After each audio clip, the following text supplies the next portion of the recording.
Hello and welcome to today's edition of Your Future Home. I'm Trevor Old MacDonald and today's topic, Going Green. Nottingham City Council have developed plans to erect a wind turbine in the grounds of a local college. The new proposals are hoping to benefit both the college and the local community. Let's go to our environmental correspondent Bushy Shrub for more information. Thank you, Trevor. Joining me tonight is wind turbine technician Harry Kane, and on behalf of the Basford Council I'm also joined by Dusty Rose. So, Mr. Kane, as new proposals are being presented, could you please give us an explanation on how a wind turbine operates? Certainly. If we look at this diagram, this shows basically how a wind turbine operates. The wind blows on the blades and makes them turn. The blades turn a shaft inside a nacelle, which is a box at the top of the turbine. The shaft goes into a gearbox, which increases the rotation speed enough for the generator, which uses magnetic fields to convert the rotational energy into electrical energy. These are similar to those found in normal power stations. The power output goes to a transformer, which converts the electricity coming out of the generator at around 700 volts to the right voltage for the distribution system. Can the power and the rotations be controlled? Oh, we can indeed. There are two main methods of controlling the power output from the rotor blades. The angle of the rotor blades can be actively adjusted by the machine control system. This is known as the pitch control. This system has built-in braking, as the blades become stationary when they are fully feathered. The other method is known as stall control. This is sometimes known as passive control, since it is inherent aerodynamic properties of the blade which determine power output. There are no moving parts to adjust. The twist and thickness of the rotor blade vary along its length in such a way that turbulence occurs behind the blade whenever the wind speed becomes too high. This turbulence means that less of the energy in the air is transferred, minimising power output at high speeds. Stall control machines also have brakes on the blade tips to bring the rotor to a standstill if the turbine needs to be stopped for any reason. Most wind turbines start operating at a speed of 4 to 5 metres per second and reach maximum power output at about 15 metres per second. Well, it's good to know that the rotational spin can be controlled, and that clears up one of my issues. However, you have just given an explanation on turbines on a large scale, is that correct? Yes, it is. Now what I'm wanting to know is for a residential turbine on a smaller scale. Right. Well, in a normal residential application, a home is served simultaneously by the wind turbine and a local utility. If the wind speeds are below cutting speed, about 7 to 10 miles per hour, there will be no output from the turbine and all the needed power is purchased from the utility. As wind speeds increase, turbine output increases and the amount of power purchased from the utility is proportionately decreased. When the turbine produces more power than the amount needed, the extra electricity is sold to the utility. All of this is done automatically. There are no batteries in a modern residential wind system. Is there any other types of wind turbines? Yes, there are indeed. Another form of wind turbine is in fact the turbine that we are being proposed. The kind of turbine is called a vertical axis wind turbine. There are two main types of these, the Darius, which uses lift forces generated by aerofoils, and the Savonius, which uses drag forces. The benefits of the Darius wind turbine can spin at many times the speed of the wind hitting it. Hence the Darius wind turbine generates less torque than the Savonius, but it rotates much faster. This makes Darius wind turbines much better suited to electricity generation rather than water pumping and similar activities.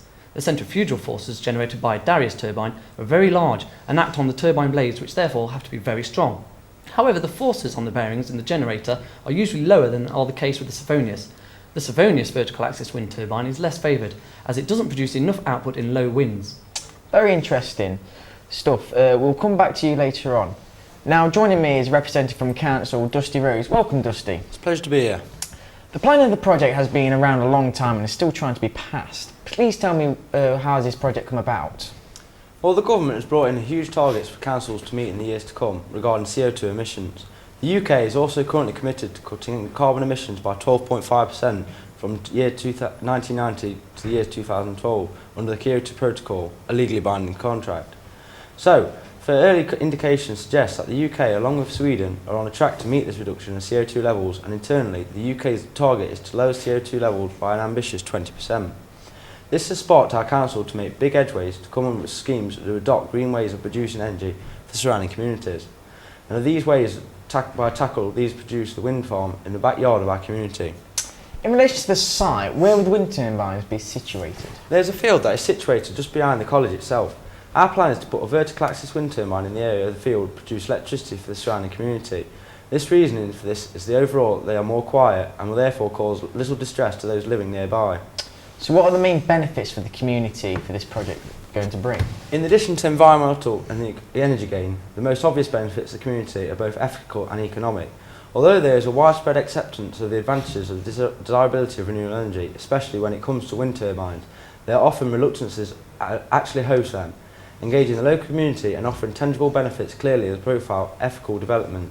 Aside of the immediate financial return to the community members, the project can often also make a spin-off contribution to local economy by making a significant factor of a growing community.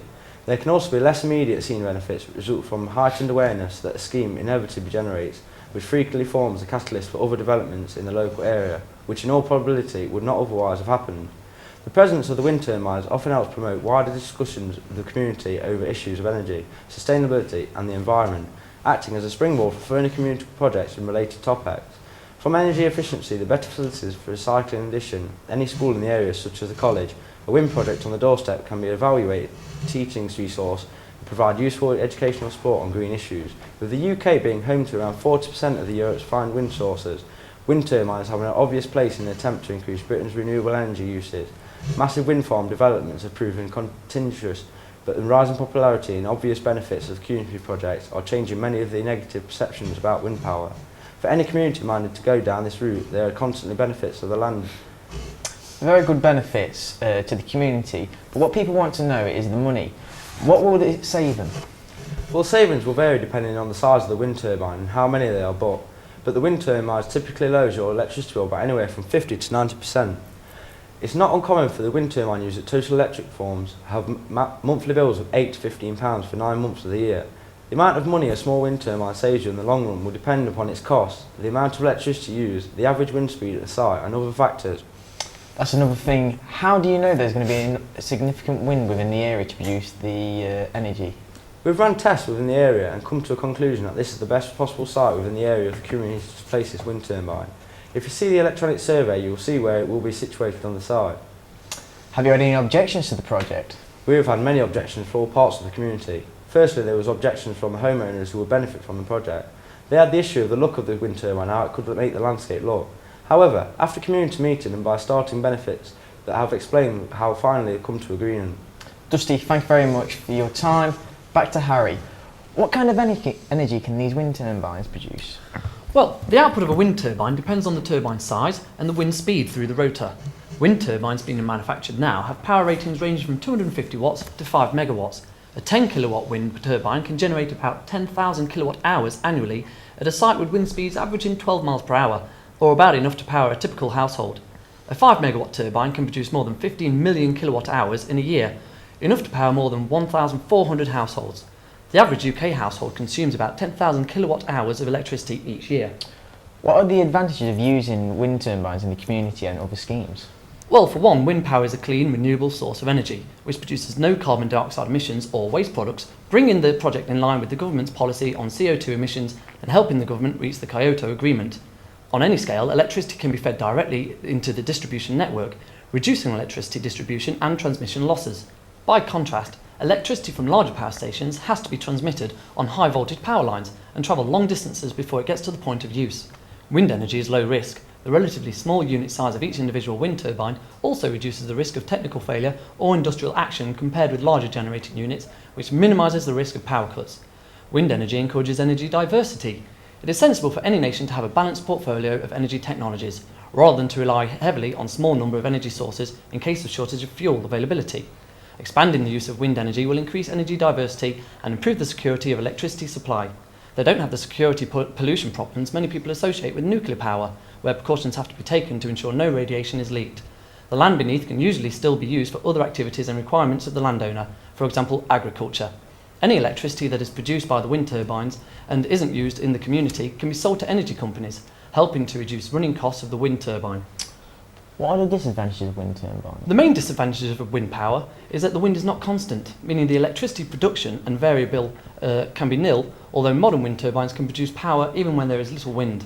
Wind turbines, especially industrial-sized models, are often considered to be unsightly due to their size and shape, although not all people hold this view, as they add character to the community as well as providing environmentally friendly energy.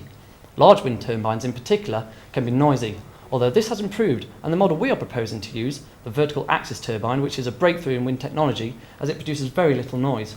Although the perception of wind turbines could be hard to change and there could be opposition from local community, one of the drawbacks of wind turbines is that they don't generate anything like as much energy as conventional power plant, although this form of energy isn't environmentally friendly and is causing global warming. Thanks, Harry.